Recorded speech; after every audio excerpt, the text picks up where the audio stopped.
So imagine that you're having a dream now, and in your dream, you're dreaming this current experience. Yeah? Okay. And in your dream, you, Harry, are sitting on your chair with the mic in your hand, just as you are now. And in your dream, you feel that I, Harry, am located in and as this body, sitting on the chair with the mic in my hand, and that everybody else is at various distances from myself and made out of something other than myself. Yep. Okay, now wake up. Which means you cease being the entity inside Harry's body. You know yourself as awareness. Instead of waking up into the waking state, you wake up into awareness. Okay. Now you look back on your dream in which you thought that I was located inside Harry's body, sitting there in the corner with a mic in his hand.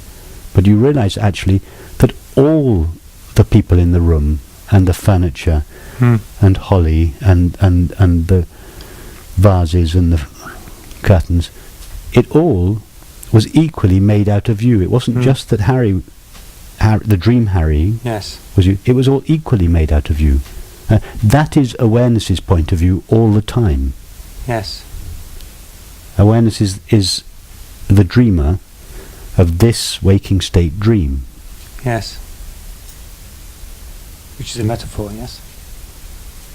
Rather than literally true. No, it's literally true that awareness is the dreamer of this waking state dream. But I'm using the metaphor, I'm using dream language to associate it with something which we actually, I'm trying to relate it to our actual experience. Yes. To show that it's not such a strange idea, because it's actually what happens every night. We have a dream in which the belief that we are located in and as a body is no less real than it is in the waking state. And yet when we wake from the dream, we think, how silly, I wasn't that body sitting in the corner. I was the entirety of my dream.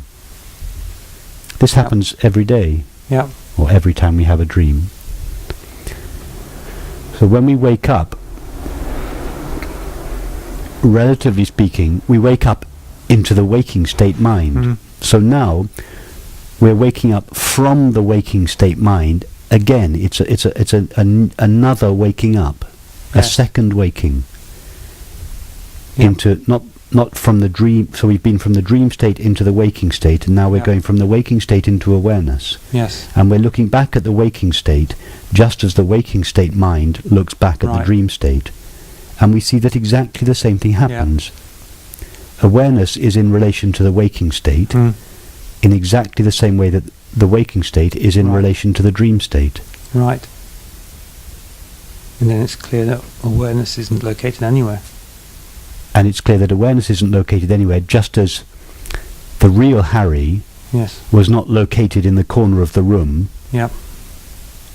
as the dream Harry in your dream.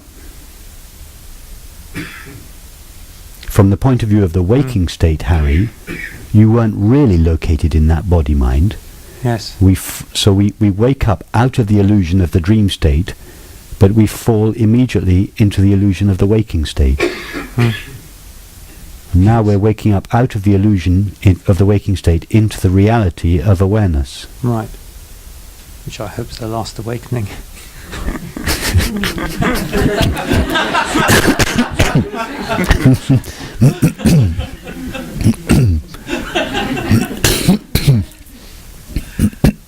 Okay, yeah, that's actually really clear.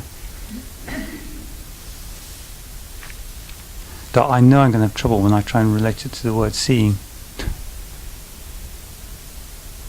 Well, just walk yourself back through the process. Imagine again that you're having your dream. And the dream Harry is sitting in the corner seeing all these objects apparently at a distance from him. And when he wakes up, he realizes, no, nothing. Well, the waking state Harry then realizes, no, nothing was really at a distance from the dream state Harry, from the dream state Harry's point of view, things and people seemed to be at a distance. But now, from the waking state Harry's point of view, I realized nothing was at a distance. Everything was inside myself, made out of myself. There was no real distance. Oh, I've spotted where I'm going wrong. It's like in my mind I have a mental concept of seeing like it's a beam of light. Yes. And it's just not like that. No, it's not going from one place to another. Exactly.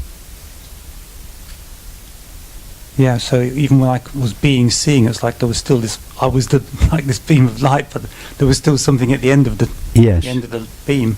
Don't think of seeing as having a direction. No. From one place here Yes. to another object over there. Think of it as kind of ready-made, already spread out. Yes. All equidistant from yourself. Yes. No direction in it. Not going from here, the seer, Yeah. to there, the seen.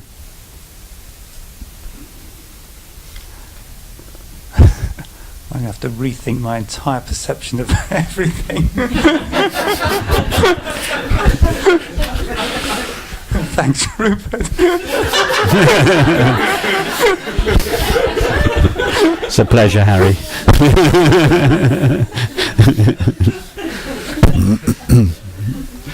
Okay. Is it dinner time?